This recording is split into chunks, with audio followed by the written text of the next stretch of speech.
Perlu diingat saudara, hari ini 8 Juni diperingati sebagai Hari Laut Sedunia. Tapi ironinya, perairan Indonesia di kawasan Raja Ampat tengah terancam pencemaran lingkungan imbas aktivitas tambang nikel. Nah, pemerintah bilang akan mengevaluasi izin perusahaan tambang nikel di Raja Ampat, Papua Barat Daya. Namun langkah tegas apa yang harusnya dilakukan?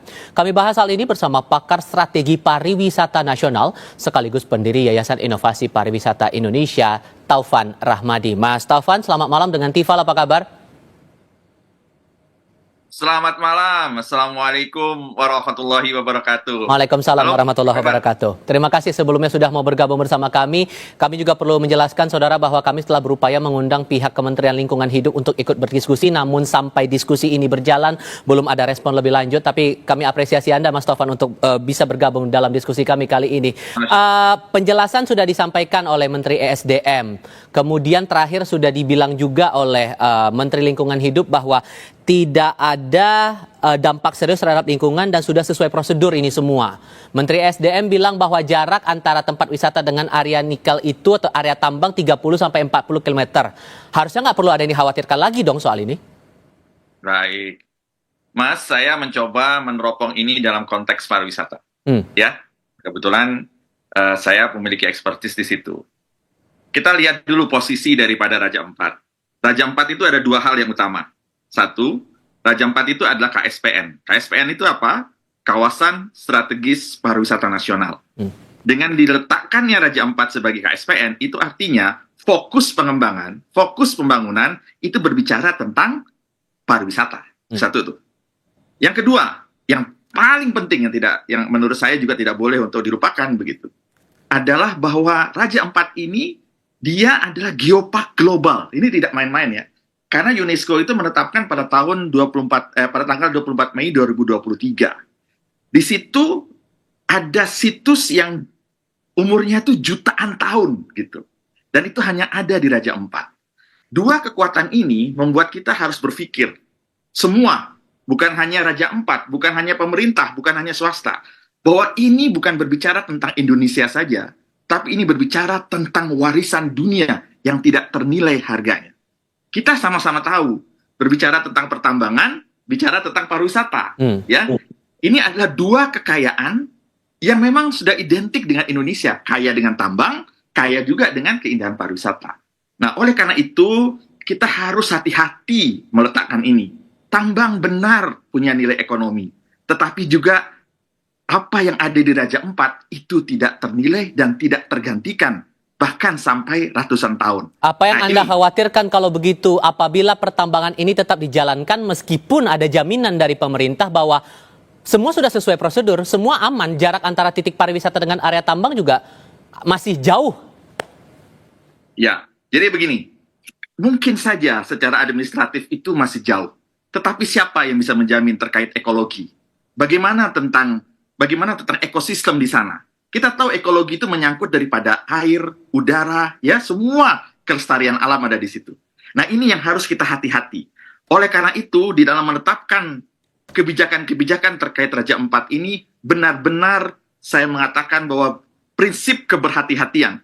Ya, prinsip keberhati-hatian. Jangan hanya melihat nilai ekonomi saja, tetapi juga melihat hal yang tidak ternilai harga yang tadi. Seperti itu. Termasuk saya kutip pernyataan Anda di Harian Kompas edisi hari ini. Anda bilang jika pertambangan berlanjut, potensi pariwisata tidak akan pernah diketahui dan akan hilang. Kita memahami bahwa catatannya area Raja Ampat itu punya 4 pulau besar dan 1.800 pulau kecil. Menurut Anda hal apa yang mungkin akan berpotensi hilang secara aspek pariwisata kalau tambang ini tetap dilanjutkan? Reputasi yang paling mahal. Karena Raja Ampat itu adalah berbicara tentang wisatawan premium. Once kita gagal menjaga kelestarian di Raja Ampat, itu menyebabkan reputasi kita di mata wisatawan mancanegara kita akan jatuh. Itu otomatis akan menurunkan status daripada Raja Ampat sendiri. Ya. Lalu yang kedua yang paling berbahaya adalah ketika berbicara pariwisata itu adalah bicara tentang perekonomian masyarakat. Ekonomi masyarakat akan rumput. Masyarakat adat di sana. Ini menjadi concern kita. Jangan sampai nanti ketika Raja Ampat ini tanda petik hilang dari konteks target wisatawan premium mancanegara, ini akan berdampak kepada penghasilan masyarakat di sana. Karena dari data yang saya dapatkan, minimal dalam 1 tahun yang bisa diraih dari sektor pariwisata untuk kunjungan ke Raja Ampat dalam segala sektor itu minimal 1,5 triliun gitu dalam 1 tahun.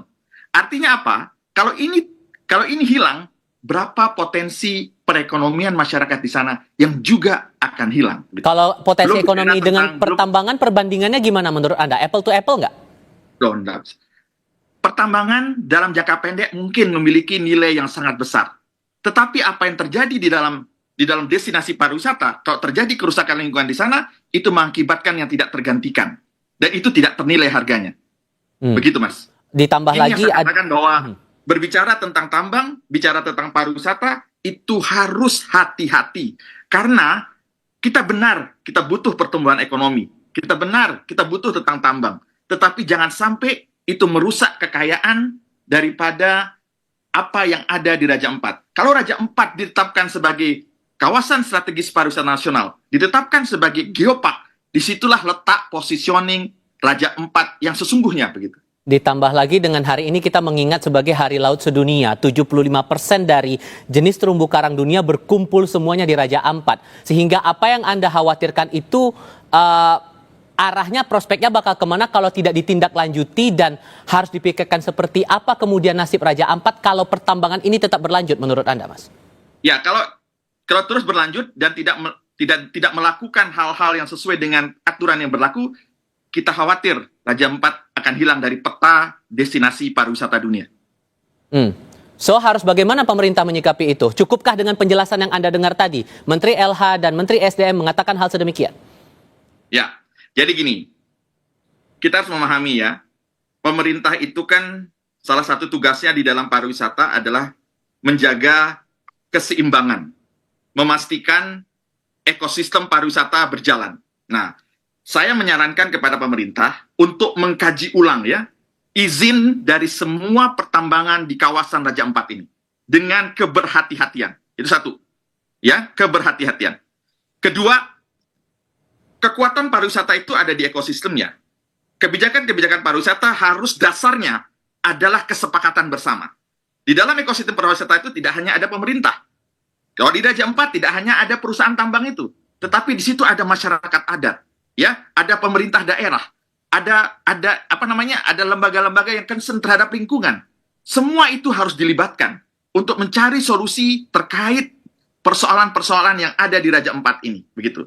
Jadi menurut saya saat ini pemerintah harus terus aktif, jangan melihat dari sisi tambangnya, tetapi juga melihat dari sisi pariwisatanya.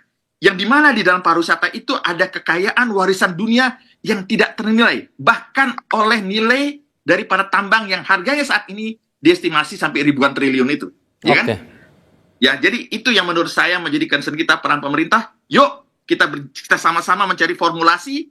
Kita sadar Indonesia kaya dengan tambang, kita sadar Indonesia juga kaya dengan pariwisata. Singkat, tapi kita tidak ingin kekayaan pariwisata, kekayaan alam kita menjadi hancur punah gara-gara kepentingan daripada salah satu sisi dalam hal ini pertambangan. Singkat saja, tadi Anda beberapa kali menegaskan aspek kehati-hatian. Kehati-hatian apa yang Anda maksud di sini? Karena kan dari pemerintah menegaskan semua sudah sesuai prosedur.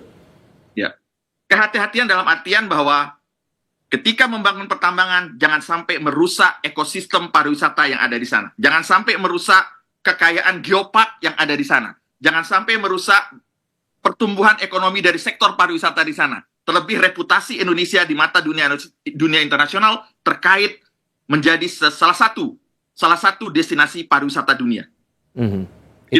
Itu harapannya yang perlu dicermati, ditambah lagi ada rencana juga untuk memantau langsung area-area yang ada di Raja Ampat terkait dengan pertambangan ini. Mas Taufan, terima kasih banyak sudah berbagi pandangan bersama kami. Sehat selalu ya Mas, selamat malam. Sama-sama, salam pesona Indonesia.